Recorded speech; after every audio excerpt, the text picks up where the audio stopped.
Good morning, everyone. It is a lovely Monday morning, and it is time to talk contracts with Cap Capello. Good morning, Cap. Good morning, sir. It is summer finally in the upper Midwest, and we've been getting outside and having some fun. And before we get into talking contracts, we got to talk about your new toy.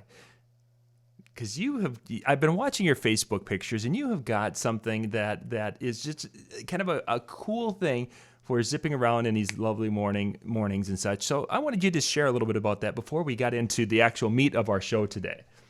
I know I'm throwing you for a little bit of a curveball here. That's all right. I have been riding motorcycles since I was 21, so that's been about 12 years. And okay. However, my last bike was a Honda Goldwing, which I really loved, including my wife loving it. She called it her Cadillac without doors. But at 850 pounds, it began to be a little bit of a chore keeping it upright when I have to stop and go. So I ended up selling it, and I have been drooling over the Can-Am. In specific, the Can-Am Spyder RT Limited, and I ended up picking up one 2 weeks ago, and it is an absolute joy to drive. Just keep your feet up on the running boards. It has the two front wheels, the one rear wheel, automatic transmission, one brake pedal. There's no front brake on it. There's no clutch. It's just right hand throttle, left hand, just let it hang there and go along for the ride. It has no job whatsoever. And love it so much, John, that I drive to the grocery store now, and then when I get there, figure out what I need to buy. I can't. You can't keep me off of it. And it's a joy. Second day I had it, I drove it up to Americade, which was this year in Lake George. Probably about 40,000 bikers, all in one spot. The noise level there reminded me of the busiest beehive. All you heard was everywhere. And then the big Harleys, which will deafen you at 100 yards. So I don't know, maybe that's a sexual offset or something. Louder the bike. That's for the other show we do. Oh, okay. Let me know when you do that. I'll listen in. Anyway, it's a total joy, and I love it. And having a sway bar put on it this week, and it'll be good to go forever. So anybody who's going to the DJ Times Expo in Atlantic City in August, look forward to seeing you there. And I will be riding the bike down there. I'm no longer afraid of inclement weather on that bike. It deals with it. There's one little problem, John. Uh-oh. Just one little problem. Has two front wheels and the centered back wheel. Driving down the road, in the middle of the road, thank you, Warren Zevon, there's a dead skunk in the middle of the road. So you go to avoid it with the front wheels, and the back tire hits it. Oh, no. I have yet to figure out how to avoid roadkill. Anyway, back to you. There's the struggle. This is the struggle. Neat. I'm looking forward to seeing that and you at DJ Expo, which is coming up in August 14th, 15th, 16th, something like that, gang. Go out to djexpo.com and you can click on djtimes.com. Click on the DJ Expo event link there. And you can get tickets and things from that because we'll all be there and we're going to be trying to do something cool on Monday night at DJ Expo. Okay. Today's topic, we're going to be talking about DJ contracts we use for our different events and such. And over the years, Cap and I've known each other and have been friends for a long time. He's mentioned the 12 years, at least 4 of those years we were friends. So we have over the years talked contracts, and we've been in discussions with this, and we have, through trial and error and different influences and sources and such, have learned a lot about what should and should not be in an entertainment contract. And that's what we wanted to talk about today. For those of you who are just kind of struggling in this area, we're going to have some ideas and such. Now, this isn't legal advice. This isn't something that you can go and put in stone. It really is something to get you started and put some ideas together, and then take your contract, your information to your local attorney, because attorneys in different areas of the state and different geographic locations will view things differently, and some of the advice for Minnesota might be different than it is for Ohio, as an example. But this will give you a good starting reference point and help you to think through some of the different practices and such as we go through today. Okay, I think I got all that out, right, Cap? I think you did quite well. Our disclaimer. So let's start out. Let's start out. We were chatting a little bit about some of the thought processes when it comes to organizing information and such. So let's just jump right into the idea of the difference between things that should be and shouldn't be on the contract. I think out of all of the contracts that I have reviewed, the biggest, most obvious problem for people who write their own contracts or have their contracts checked by a lawyer, but the lawyer they go to may not necessarily be a contract lawyer. Could be a criminal lawyer, could be a public defender, you never know. So there is differences of expertise within the legal field as well as differences of expertise outside of the legal field. I like to look at a contract and say, okay, you're going into battle. Do you want to go into battle with a lieutenant who just graduated from West Point? Or do you want to go into battle with the sergeant who's been through 3 wars and at the front for 30 years? Mm-hmm. That's kind of the way I explain where I'm coming from in terms of contracts. Sure. I think the biggest, most glaring defect in DJ contracts, especially the do-it-yourself ones, is separating policy from contract. Most folks, because they want their customers to know that they're very serious about the way they're approaching their business, will put business policy into their contracts, not recognizing the liability that they're opening themselves up to by putting such things as, we will never drink alcoholic beverages at your event. That's a policy. Mm-hmm. That should not be a contract clause. And I have seen that used on contracts at the bottom and in the small type of thing. So if you're drinking a glass of water with ice cubes in it, and someone, a guest or a client, sees you do that, and if they're buttheads, and we all know that there are buttheads everywhere, and they pop up at the worst, most inopportune moment. Yeah. They'll come over and say, is that vodka or gin you're drinking? Now you have to defend yourself. Yeah. Don't put that in your contract. Put it in your business policy. A separate sheet of paper with all of, this is what we will do. This is what we won't do.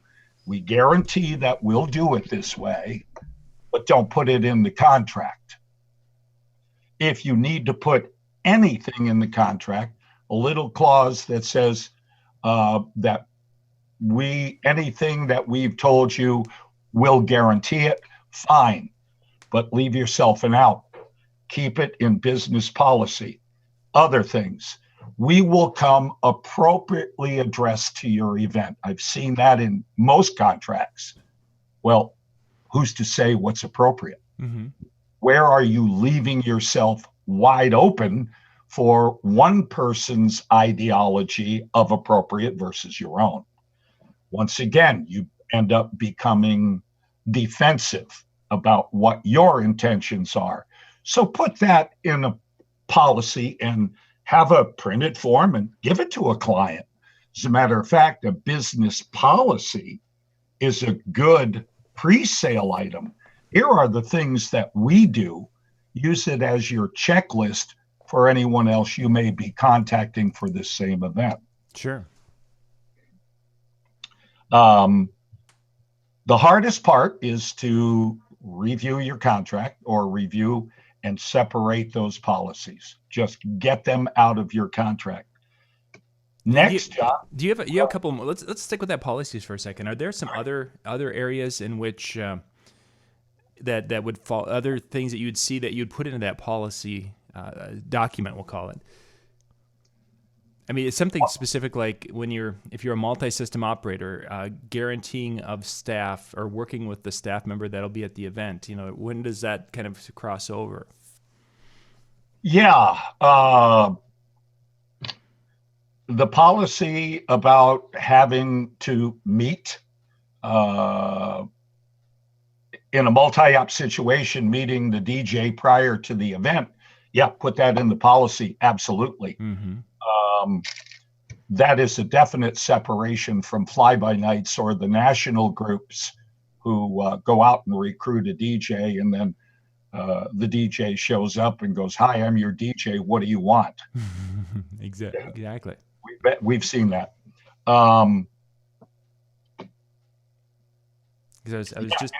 Any other items of that nature? Arrival time. We will arrive at your event guaranteed 1 hour before the event, or 2 hours. Whatever. Yeah. They put that in the contract, and then you get involved. You get hung up by a traffic accident, right? Or your dog is barfing on the rug, and you have to clean it up before you leave, and that puts you a half hour behind. All these incidents of which you have no control has no business being in the contract. Policy, yes. Contract, don't leave yourself open for ambiguity. And I think that's a great point with the arrival time, because I was actually on a local Facebook wedding group, and the bride, she started out basically by saying that the DJ broke the contract because it said that he was going to be arriving at, let's say, 5 o'clock, and he didn't arrive till 5:15. Wasn't supposed to start until 7. And the follow-up question to her was, well, were they set up and started? Did they begin on time? Oh, yes, they did that, but they were supposed to arrive at 5, and they arrived at 5:15. And she felt it was a breach of contract and didn't need to pay the DJ for the night, which obviously they're going to have to deal with that. It's just one of those little things that if the bride would have known that he didn't need to arrive until later, and he'd be certainly comfortable, but she was talking about how much stress at 5 o'clock when there was no DJ there. Policy would have probably helped that tremendously. What we will hear a lot of times in defense of what you just said, and I see this all the time, well, we meet with our clients well in advance, and we discuss everything A to Z. And then we meet with our clients a week before the wedding, and we meet and we discuss, and we have trust and faith in our clients, and we establish a rapport. You and I have seen this for 30 some odd years. All it takes is just one. All it takes is just one. The biggest point about a contract is not to win if you go to court. The biggest thing is to eliminate the need to go there in the first place. Precisely. So don't put anything in your contract that's ambiguous. Nail it. Go ahead. Back to you. No, that was great, because we're just talking about the arrival time, and what happens if you get a venue that won't let you get in until 6 o'clock and you're supposed to arrive at 5 o'clock. In that particular case, again, it's going to be somewhat ambiguous because, well, it's something beyond your control and such. And well, I'm still up on time, but I didn't arrive at 5, or I couldn't get into the room at 5 o'clock because of the venue. So there's just so many things. Okay. In relationship to that too, if there's any concern about that, and there have been issues in my particular area, in my area, which is a 60-mile radius from where I live, we have 270 event locations that can support a DJ driven entertainment event. So there is no way to know all 260 plus event rules and regulations. For sure. So a contract clause that says we demand or require immediate, unencumbered, direct access to our setup area in enough time to be able to fully set up. That's a good contract clause. Very good one. Yeah. You say what happens is we cannot be responsible if we're not ready to go on time, if it's out of our control. Mm-hmm. So the purpose of that contract clause is to establish the liability of delay is not yours. No, that's good. That was a great way to word that and set that up, because that, as we're talking in the chat room, they're asking about that aspect. And I had a venue that she won't allow 45 minutes before the guests arrive is when she will unlock the door for entertainment to come in. So you have 45 minutes between the time she unlocks the door to that, because she's worked with so many fly-by-night DJs locally that's what she's like. They can set up in 15 minutes if they want to. Didn't work. Yeah. We had to deal with that with her, and she understood, and everything was fine. But goodness gracious, this is where a solid contract, John, can also be an excellent tool to sit down and have a conference with these kinds of people that you're talking about. Step number one, and this is outside probably a little bit of our discussion. Mm-hmm. If you have liability insurance and you can co-name that particular venue, do so and bring them a copy. Also bring a copy of your contract and show them the clause that says, if I'm not ready to go at the scheduled start time, and it's because you are hanging me up, how do we handle this? Now it's shared responsibility. Instead of them beating you over the head or you going, well, it's your damn fault you wouldn't let me in. Right. That discussion. Once you have that discussion, you've developed a rapport. So a good contract can also be an outstanding marketing tool. Very nice. Good idea. Another shared that they're having more of that 1 hour setup because of them multi-events in a room, which I think is something that's you guys see on the East Coast much more than we see out here with multi-events. Well, the multi-event, that has happened, but again, off the contract beaten path. But it appears to me as though the golden age of mobile DJ, where it was possible to do individually 5 events a weekend, that's pretty well rolled up. Yeah. That's pretty well a Goonie bird of the past. And if we have some time at the end, I wanted to kind of dig into that a little bit, Cap, because again, we've been doing this for quite a while, and I wanted to kind of compare and contrast. So I love that. Let's see if we have enough time to transition to that a little bit later, because that would be fun, a fun discussion. And otherwise, that'll be our next show when we get together. Sounds good. Okay, so we've talked a little bit about some of the policies. Let's talk about more of the clauses and such of what should be, and then that'll help us define some more things that shouldn't be. Okay. The contract should be like building a house. And that is, the contract should lead out with a solid foundation, the cellar, if you will.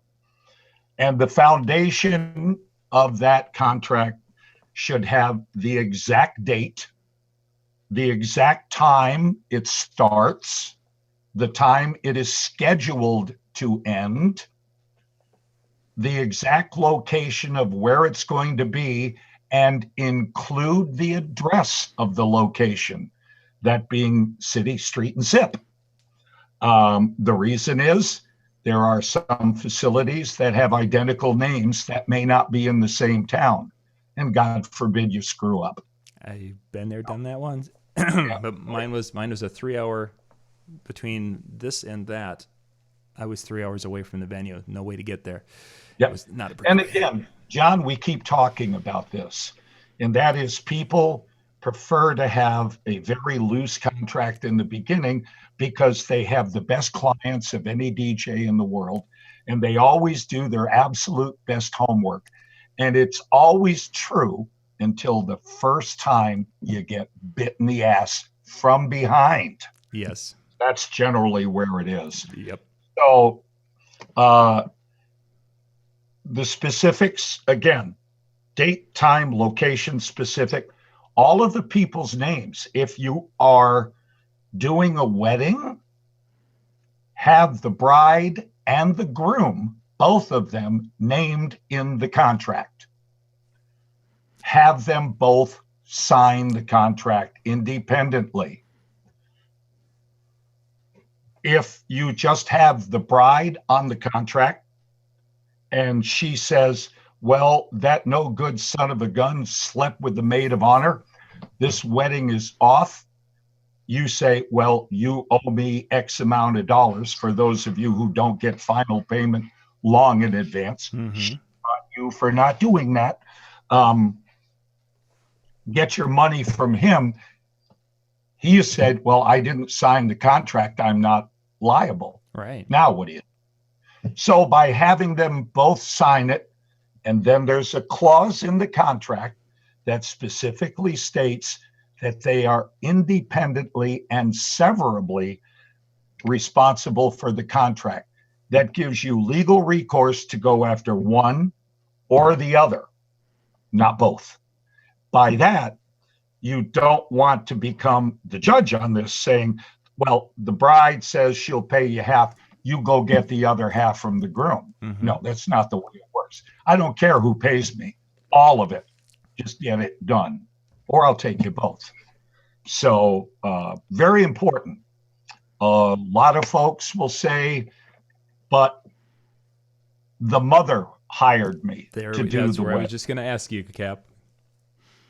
Tell the mother that's fine and dandy, but in talking with the bride and groom, you ask them, who do you want to be responsible for everything that goes on? If your mother hires me, she is the signee on the contract. I take all direction from her because she's the one that I'm responsible to execute that contract to. Sure. So if the bride's mom comes up to me during the wedding, I'm contracted through her. She said, I want the chicken dance. Yet the bride on the wedding form said, no chicken dance. You're in the middle of a political hassle. Yes. So by allowing the bride to know in advance, if your mother hires me, I take all direction from her. You're secondary. If they agree, okay. Keep a copy of the contract with you. If someone comes up and says, wait a minute, you just played the chicken dance. Yes, she told me to. That's right. So you try not to get involved in stuff like that. And by doing due diligence in advance, if a mother says, I'm going to hire you, I will work my fanny off to get the bride and groom to be the signees. Or if necessary, have all three. That way the wealth is shared. That way you've covered your bases. Absolutely. So just keep in mind contractually, whoever signs the contract is the one you're responsible to. There's another clause in the contract, because this will come up, John, and that is the bride and groom signed the contract, but mom paid for it. Yes. Now, during the reception, mom comes up and says, well, I paid you. That gives me priority. Well, there's a little clause in the contract that says, regardless of where the payments come from, only the signers of the contract are in control. So that completely disarms that argument. Again, building blocks. Right. Everything is building blocks. So we've gone through the opening, the specifics. Next step is money. That should be the second part. That's the floor above the cellar is money. So if you require a contract signing payment, once again, we're getting into nomenclature. We've had arguments since day one. Do you call it a deposit? A retainer. Call it a retainer. I've diffused that entire argument by just calling it a payment. A payment. Mm-hmm. How simple. Everybody knows what a payment is. So I will say a contract signing payment of specific amount of money is due, and here's where other mistakes are made. 14 days from the date of the contract. No. Put the specific date and time when you expect that to be in your hands. For example, if I were to issue a contract to you right now, I would give you 7 days to get me the signed contract and the contract signing payment back to me. Sure. Therefore, my contract would say contract signing payment of $400 is due in my office no later than 4 p.m. on July 9th, 2017. That's something now that they can plug right into their computer, their calendar, whatever. If you say 14 days, that's ambiguous. Yes. 14 business days, 14 calendar days. Oh, I am Chinese. Is that Chinese calendar? You need to be specific. There's no ambiguity. And by 4 o'clock, you set a sense of urgency, and you will get that contract signing payment probably back in 3 or 4 days, sure, not 7. It's also imperative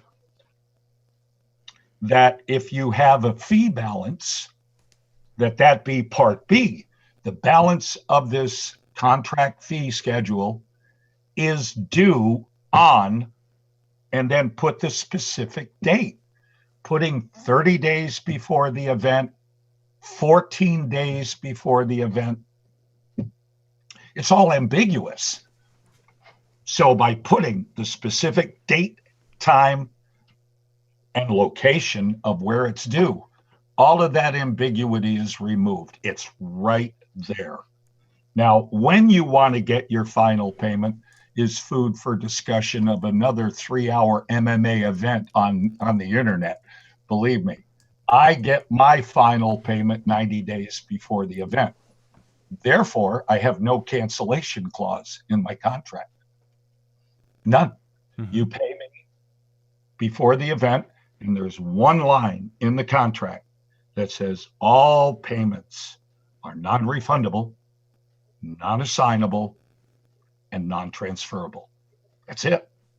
That is my total cancellation clause in the contract. A lot of people say, well, my people won't pay 90 days in advance. I guarantee you, if they hire you, you will probably get your final payment way in advance and then have to beat them to death to get that information form to you on time. Yeah, I've been there, done that. So, again, specific. Now we've got the ground floor. Mm-hmm. Now from there, you start building logically. Don't have this contract is governed by the laws of the state of New York as your third item. That should be your last item. So build your contract logically and pay attention to the details that are going into each clause. Mm-hmm. You don't want one clause to contradict another. So by building it logically, for example, you now have who the contract is, when it's due, where it is, the money fees. Now it's accessibility. What do you need to access? After the access, it moves into other details of what the client may need to provide. For example, and I always make the client responsible. The reason is I cannot bind in contract the facility. Yep. When it comes Can't do it. So it becomes incumbent on the client to make sure that things are available. How many times have we gone into an event at a facility like, and I don't mean to knock, but American Legion Hall or a VFW hall, and most of the staff is volunteered, and most of them are on the verge of being fossils, and they have their carts filled with empty glasses, silverware, trays of dishes lined in the hallway, perfectly centered, so it's impossible to get a hand truck around them. So that's where the direct and unencumbered access, where this comes into play, is a stress relief for the DJ. Very much so. If you, like in the Northeast, snow, you do a winter event and nobody bothers to shovel the driveway or shovel the access, you get there. You do get there a little ahead of time because you know the weather is inclement, but you have a 2-foot snowfall. Now, how are you supposed to get your gear into that facility? You become stressed out. Do you bring a snowblower? Yeah. Do you bring a snow shovel? Do you try to get your gear through 2 foot of snow? Do you throw your hands up in total frustration? No. You walk into the banquet hall and say, excuse me, who is in charge of clearing the driveway? I can't get my equipment in, and I need the driveway cleared so I can. Mm-hmm. And their typical response would be, that's not our problem. Then I would sit there immediately, smile, and say, gotcha. But you'll also be the one to explain to the bride when she gets here why I'm not set up. Mm-hmm. And sit back and relax. Just sit back and relax. You're covered by contract. If you protect your hiney in your contract, 99% of all evils will take the pressure off of you, and you could sit back and relax. You don't have to become a butthead. Sure. So, okay. Good, Next. good. So you were talking about the access and such. Somebody had mentioned just a little bit going along with that, access to electricity, which is something that I have had issues with at venues, especially when we get into the VFWs. Is that a contractual thing, or where would a person put the need for electric within X number, that type of a thing? I highly recommend that be a contract item, and that it be specific as to how much room do you need to set up? That should be there. I need an 8x12 clear area. I need 120 volt, 15 amp clear line circuit. And that outlet must not be any farther than 10 feet from my setup area. If there's going to be an extension cord that's needed, like you set up in a banquet hall that has sliding partitions, and they set you up right in the middle of the partition, and the nearest outlet is 40 foot down the partition. I want the banquet hall to put that extension cord in and have them take the liability in case they don't do it right. Mm-hmm. I want them to secure that to the ground. There is. I was just going to say, let's share what the liability would potentially be, and that's that not secured to the ground properly, and somebody trips on it. Whose is this? You use a black cord because That's It's not as unsightly as an orange one. Okay, you're now probably in violation of a code. Mm-hmm. So get rid of all responsibility that you possibly can. So yes, it is a contract clause that specifically states how much electricity I need, the type of circuit it needs to be, the amount of layout area for my setup to be successful.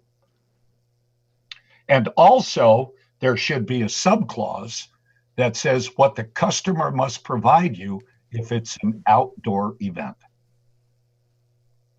And I just am amazed at the numbers, sheer numbers of contracts that don't have that in there. And that is not a policy. That is a contract clause. Mm-hmm. So mine will say, if it's any outdoor event, I must be covered by a tent that protects me from all weather conditions. And then say, for example, sun, wind, rain, snow, it's all there. Then it also states that I must be on a minimum 4-foot riser, all my equipment, or 4-inch riser. Okay. The reason for that is if you're protected from a deluge of rain coming down on you, what's to stop the river from rolling underneath the tent? Yep. Been there, done so that. by getting 4 inches above the ground, let it rain. And the sell point on that, particularly in a contract when you talk with the client, is that yes, it could be raining. Yes, your guest may be sitting on the table rather than the chair, but my music is still going because I'm protected. It is in your benefit to keep me going. The last thing you want to hear from your DJ is, well, it's unsafe. I've got to pull the plug. Yeah, for sure. So, also in outdoor events, I have no electrical requirements because I always bring my own generator. Always. I have a Honda EU 2000i. It provides me with 15 amps of 120 volt power. It'll run for 8.5 hours. It's quiet. I get it 50 foot away and no one knows it's there. And now I am not reliant on 150-foot cords coming from the kitchen outlet, and it's 16 gauge wire. So you're good to go. Yeah. Yep. Again, the purpose of the contract is to protect you from environmental issues, mm-hmm. and also to protect the client, because what's good for you is inevitably in their best interest. Otherwise, it wouldn't be there. Yeah, and if it's not if it doesn't help you to perform or to be able to function, that definitely be in the best interest.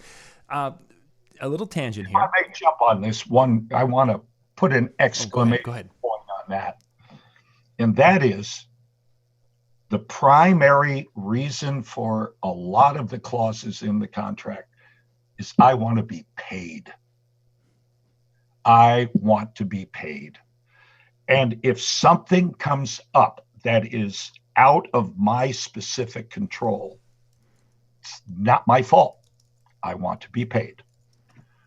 I do not want a client coming back and asking for a refund because I didn't do this or you didn't do that.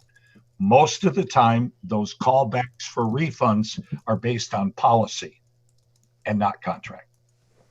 So I have a very strong bulletproof contract because I want to be paid.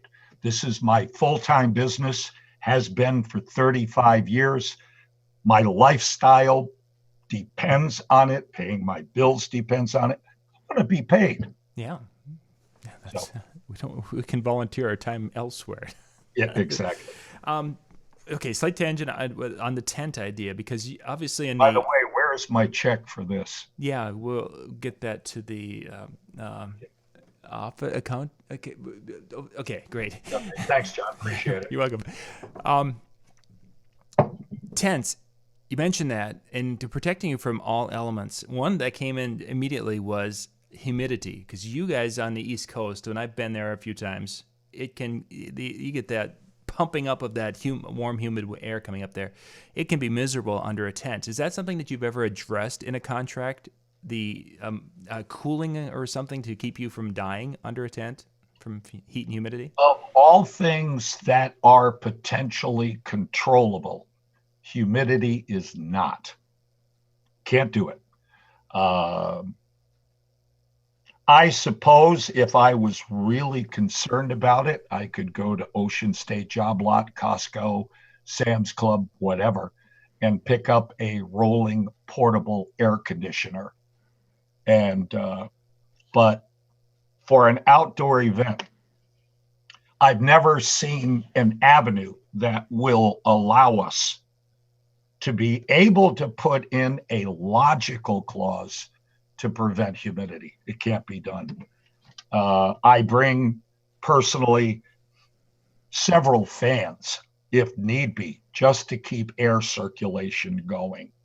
But I can't answer that question. Yeah, I was just kind of curious if you no idea how to control it. Yeah, and I've never.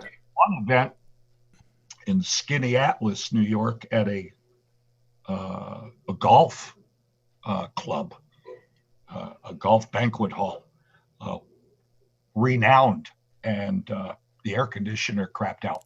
Ooh.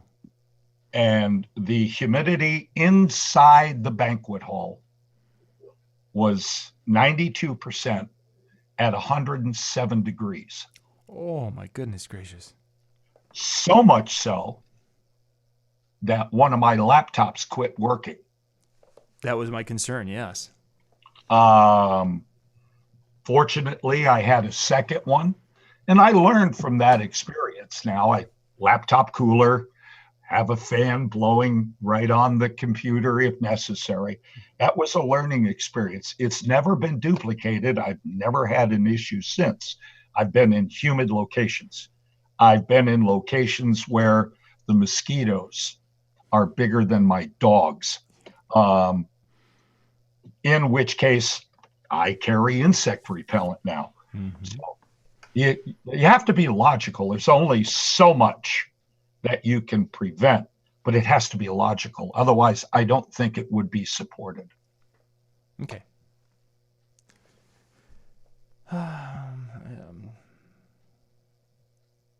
Howie was wondering if you've ever had experience with event insurance where an event has the insurance for foul weather and something where in this particular case he ended up getting paid because of a hurricane coming through and they had to cancel their event.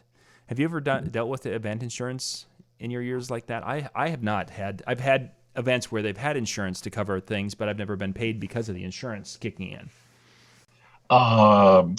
No, I have not had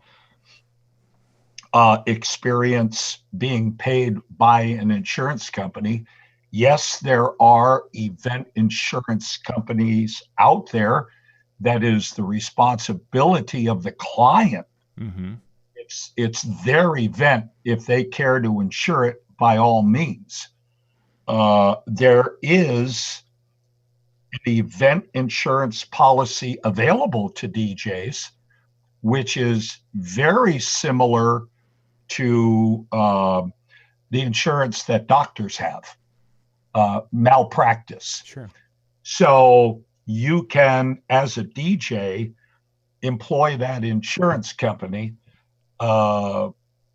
that if a client comes back on you in breach of contract or whatever, they will pay the client whatever they are attempting to recover from you if deemed a legitimate complaint. Mm-hmm.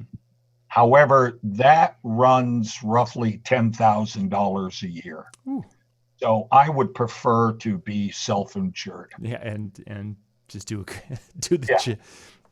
I mean, one time deliver. I did have at one time in my contract, based on the national fervor about 15 years ago about a money back guarantee. Mm-hmm. And I was very proud of that clause. If you are not satisfied, blah, blah, blah. And I got burned once on it. And that's all it takes to get burned once. And then you learn. And I had a client. I did play the wrong bride and groom entrance song. Okay. Which is 33 seconds.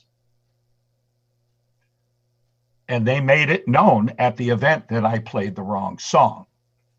So bound and determined to make it right. Mm-hmm. When it came time to cut the cake, I used that entrance song to get them to the cake. They both gave me the thumbs up. So, and I ended up going an hour overtime without charging them. Sure. My way of trying to make it right. Mm-hmm. 2 weeks after the event, I got a call, actually an email, that said, you played the wrong song. You have a money back guarantee. We want all of our money back. And I looked at my contract. They were right. So I sent them a check for their money and immediately removed the clause. So there was conjecture on that if you charge enough, you should be able to suffer a loss like that. And on one level, I agree. Mm-hmm. But on the other level, with the advent of social media the way it is, the new art of blackmail by customers, Yep. that, we're going to spread your name all over social media because you're a jerk. My brothers and sisters of DJ world, get your contract in order. Mm-hmm. Or you're about to get fried. Okay, just checking the chat room here. Yeah, one of us asking if you sell contracts or what have you. I'll let you answer that one, Cap. Do you sell contracts? No, this is not a infomercial. This is years of experience coming together. Yeah. My contract has, and I've got the list for anybody who would challenge the credentials on it. I have a list of all of the lawyers, the names of the companies, their individuals, or law firms that have reviewed my contract, have made recommendations, have rewritten it. Oh, and don't let me forget about lawyers. And in each case, I've questioned them. I just don't take their word for it. As we discussed earlier, I have had 2 years of law school, which makes me thoroughly dangerous and probably completely wrong. But I challenged them all on every clause and said, okay, you are now not my defense attorney. You are the attorney who's coming after me. Right. Okay. Close that loop. And there's nothing that lawyers enjoy more than arguing with themselves. So, $250 an hour, go. Exactly. Why not? So I know that there's a lot of chat on the boards as well about we book clients and their lawyers, and they sent our contract back, and there was all kinds of lines that were crossed out and written in, and the DJs get up in arms about that. How dare they change my contract? My friends, go back to them and ask them politely, you've made some significant changes to my contract. Let's sit down and talk about this. I'm curious as to tap into your knowledge, why you made these changes. They love to talk to you about it. They're lawyers. Talking is part of what they do. It's how they make their living. Right. Then once they explain it turn the tables on them and say, okay, I get where you're coming from. Now, defend me against your own changes, and watch the marbles start to fall. And they start talking to themselves. And believe me, when you are done dealing with these lawyers who you've tried to run away from or got pissed off at because they changed your contract, you just got $5,000 to $10,000 worth of free legal advice. Run with it, boys and girls. They're smart. They're not out to get you. They just have a little more knowledge in protecting their own butt. Mm-hmm. Turn the tables, have them protect you. Now you've got some solid changes. Once you've had those changes, make sure it fits within the recipe, the building block of the house, so that you don't add something to the bottom that changes something to the top. Make sure it follows that logical order, and then have it reviewed by your favorite attorney of the day. Of the day. Oh, funny.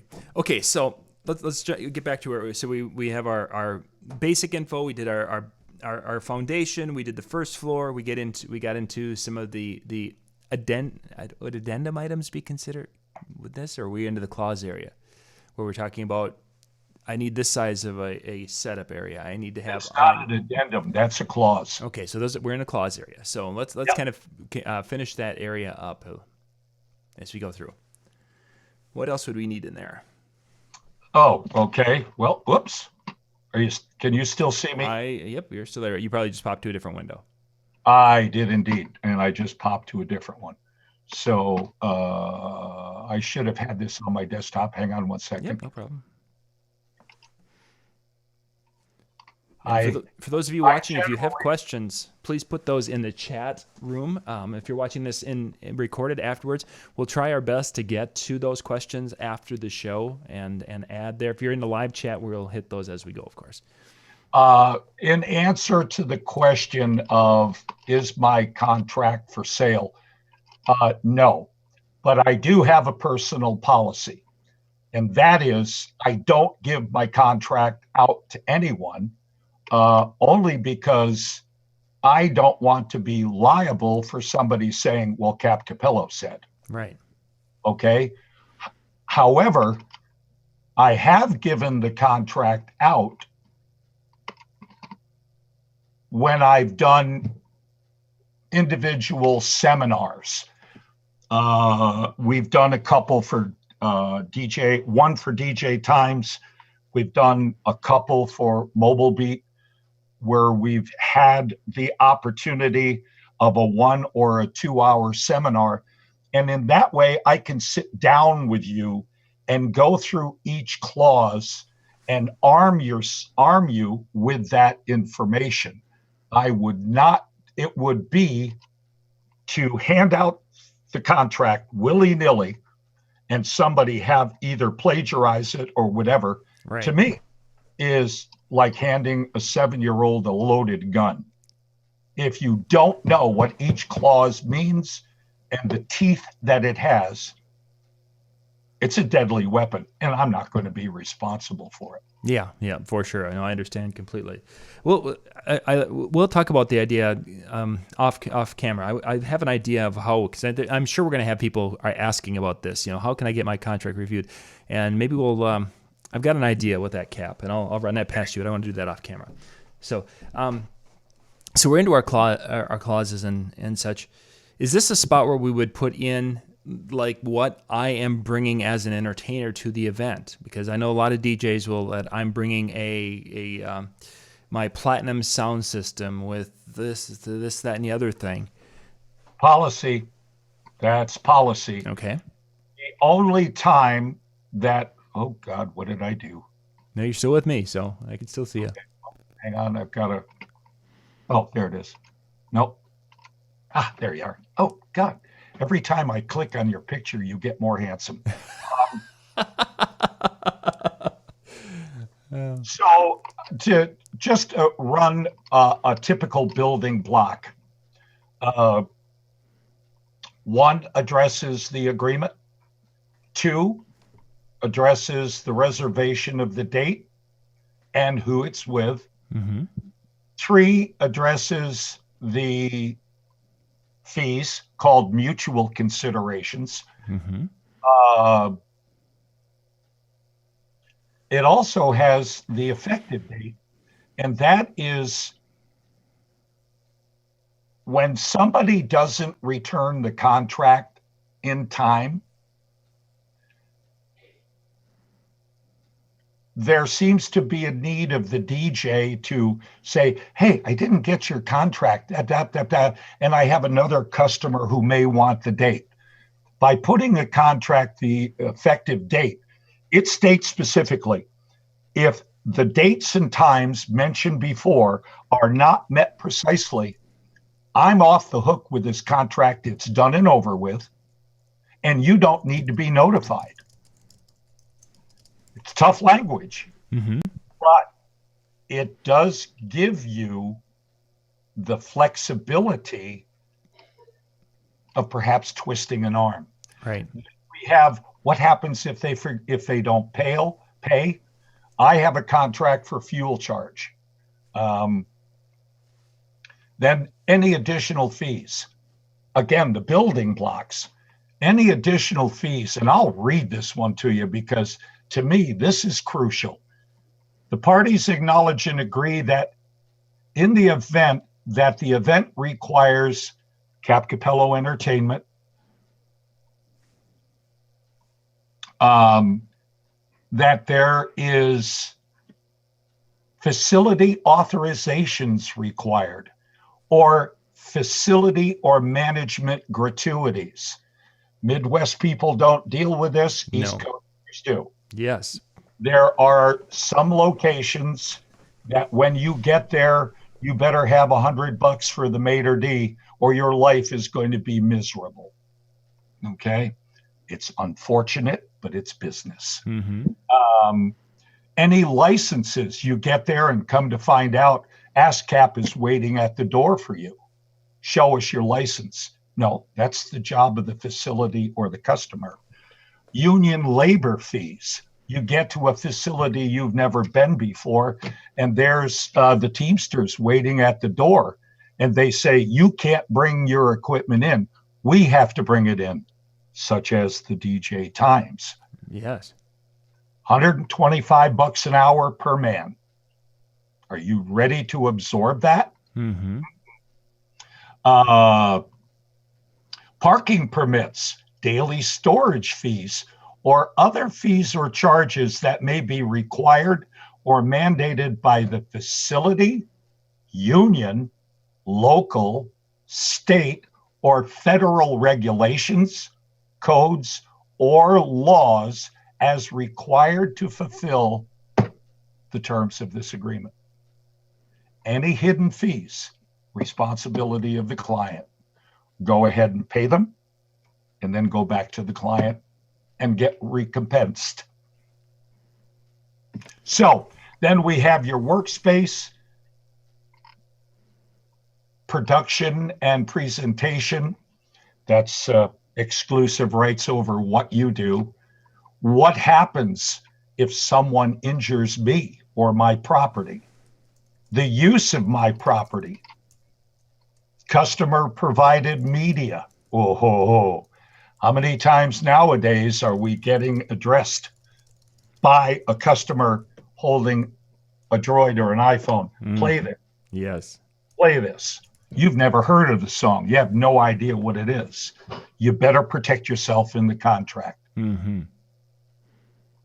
Cap, I want to pause you just there for a second, Okay. because you mentioned, of course, about the additional unexpected fees, and that's an East Coast thing. And an interesting aspect of that, I was talking to a venue manager who goes to a convention for venue managers, similar to a mobile DJ convention. And one of the upsell ideas that they were promoting at the event was charging the vendors who are coming into their facility electrical fees. Basically X number of dollars per outlet needed by these, because they were saying that the companies that they hire, they want to sell their own in-house uplighting, was what they were referring to mainly. and all of a sudden an uplighting company comes in and wants to have outlet, use all the outlets around the room. Now the venue doesn't have any outlets to use for their needs, so they have to run extension cords, and it costs more money. So they were recommending charging $10 per outlet, whatever it was. And I've heard others that are having to pay $100 for their electricity to a hotel, or of course table rental. I've had that myself. So for those of you who haven't run into that yet, don't be shocked when that time comes where you might run into that, because that is out there, and it's probably going to become more of a common thing as we continue forward, and they're trying to figure a way to make every dime they can off that facility room. In which case, you have the contract clause covering your butt. Exactly. It's there. You do what you need to do. Okay, sorry for that tangent. No, it's great. Because one of my favorite things in wrapping up a contract discussion is give me your worst case scenario and watch how my contract covers you. It's fun. Oh, yeah. So if anybody does have questions like that, speak or forever hold your peace. Oh, they're just sharing their ideas and such. Or somebody mentioned that they get charged $50 for an outlet now. Well, there are ways. It just depends on the facility, their amenability to possible change, and the problem involves in when you book this client in 2017 for a venue and a date in 2018. Yep. You have no idea how the political atmosphere of that place is going to change. Precisely. You better have your butt covered in the contract in advance. If the facility are being irrational, immovable, then I would say, okay, fine, no problem. I'll bring my generator. Where in your room can I set it up? Behind the head table or by the cake? It just depends. I guess it's an East Coast attitude of being confrontational not all the time. Matter of fact, a minimal amount of the time is it confrontational. But from each confrontation comes a learning experience. From the learning experience comes a potential contract tweak. Mm-hmm. I haven't changed my contract in probably 3 years now. It's settled finally after spending $10,000 or more getting legal advice. Oh, yeah. Very comfortable with it. You've been working on that for that was when we first met back in the 90s online. Yeah. That was part of your discussion. You were researching at that time heavily. Yep. It just feels good to be finally to a point where unless something new occurs politically, it's bulletproof. Very nice. So see my red S? I got a big red S on my chest. I'm bulletproof. You mentioned, of course, when you were reading through that, Cap Capello Entertainment is obviously your company name. How do you handle in the contract entertainers? Say if you became sick or ill or something to that effect, how is that part of your contract? And you're dealing with replacement. There is a contract clause that specifically deals with me not being able. Matter of fact, it's clause number 20. And because I like it formal, it's clause number XX dot. And it says the inability for CC Entertainment to perform. If I should become seriously ill, injured, suffer catastrophic equipment loss, suffer death of an immediate family, or in the event of any other extraordinary act of God, nature, or fate, got to cover agnostic as well as religious, act of God, nature, or fate. I think we've covered even Buddhism in that. CC Entertainment agrees to notify the customer at my earliest convenience and take prudent and prompt action to provide the customer with an alternative DJ, or the customer may accept a full refund of all payments and they can get their own DJ. That was compliment of a lawyer. Mm-hmm. That one part. Well, do we have any control over who you're going to send? At that time, it didn't give the client that flexibility. Thanks to the discussion with the client lawyer, we added that clause. So basically, the executor of my estate is instructed to call the customer. They will already have a DJ name ready to go. They will say, this is the person we recommend. All fees and paperwork will be transferred to them, transparent to you. You will have to sign an agreement with them. They'll have to have that DJ's contract, but everything else is transferred. Mm-hmm. Or we'll send you a check for everything you've paid me, and you're on your own. In discussion with the client about that, I tell them, if I'm on my way to your event and I get creamed by a bus, you're hosed. Nothing I can do about that. Yeah. So there has been a time when, back in the golden days, where I had a 12 to 4 anniversary party in one town, and I had an 8 to midnight wedding in another town, and I got in a traffic accident in between events. Important policy: have at least 3 tow truck companies programmed in your phone. Have it there ready. Have an agreement with that tow truck company. Sign a contract with them.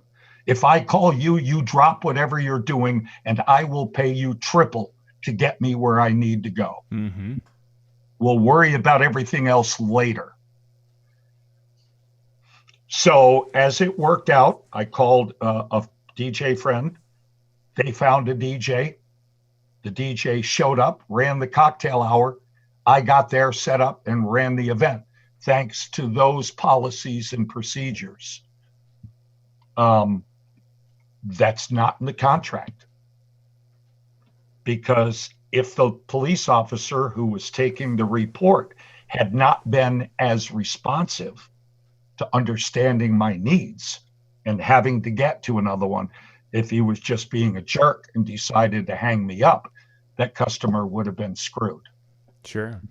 So there is a difference between what you can do in the timeliness of the happening. There is reason, there is logic most of the time.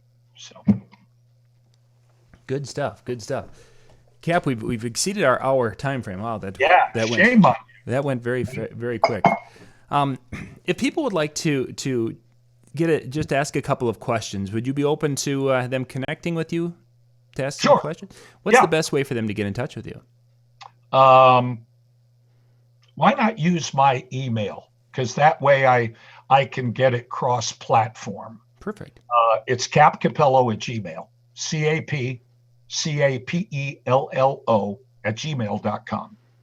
Perfect. And you guys can grab that from the video. Plus, in fact, I don't have to talk, and hopefully the next time we have a discussion, I get my voice back. Precisely. I think our next discussion, and I want to get us on the schedule here for this for either early this fall. I want to do a show where we talk about how things have changed over the years, because I talked to a lot of DJs who have been in it for 15 years, maybe 20 years. Not too many have been pushing 30 plus years, and things have changed so much from then to now. So that would be a fun discussion. Yeah, it would. It would. For someone like me who has been in the business for 39 years, 35 of it full time. Yeah, that'll be a fun. Yeah, there has been. I mean, our biggest bugaboo back then, John, and we'll pick it up at the next thing, is bands. Yeah, exactly how things have.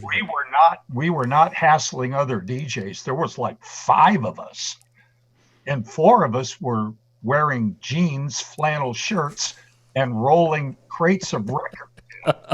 You know? So yeah, I was very fortunate, John, to be in the pioneering aspect of mobile DJs and to be able to set the standards, not have to follow them. Yeah, that was great. That was the time. So, yep. Gang, thank you for watching today. This is something you're going to have a ton of questions about. If you have questions, please put those in the comments down below the video, which will take a few minutes for to access. Otherwise, if you want to send direct questions over, you've got the email, or you can send them over to me, and I'll connect you with Cap that way. So, Cap, thank you for being on today, and I'm looking forward to August and seeing you at DJ Expo. Do you remember the first time we met? Oh, boy. In person? It would have been at DJ Expo. Yep. And that was a long time ago. I remember it specifically. It's still one of my favorite faith questions. Yeah. Go ahead, share it quick, and then we'll. Okay. Yeah, I met John at DJ Expo. Never saw him before, but whether he recognized my voice or whatever. And he goes, "You're Cap Capello." And I said, "Yeah, I'm John Young." "Oh, nice to meet you, John." We chatted a little bit. And he says, "I can tell by your writings, you're a Christian." And I said, "Well, yes, I am." And John said, "What kind of Christian are you?" And I thought to myself, I'm the Jesus Christ kind. What other is there? And we just roared, then went and had a drink. So I remember that like yesterday. And you haven't changed much, my friend. You are still looking good. Yeah, it's because, Lord takes good care of me. Yes, he does. He does that. All right, gang, we're going to wrap things up. Thank you for watching, and we'll be back. This is our only live show for the week because of 4th of July. We're going to go out and enjoy some time with family this evening and tomorrow, and we will catch you next week. Bye, everyone.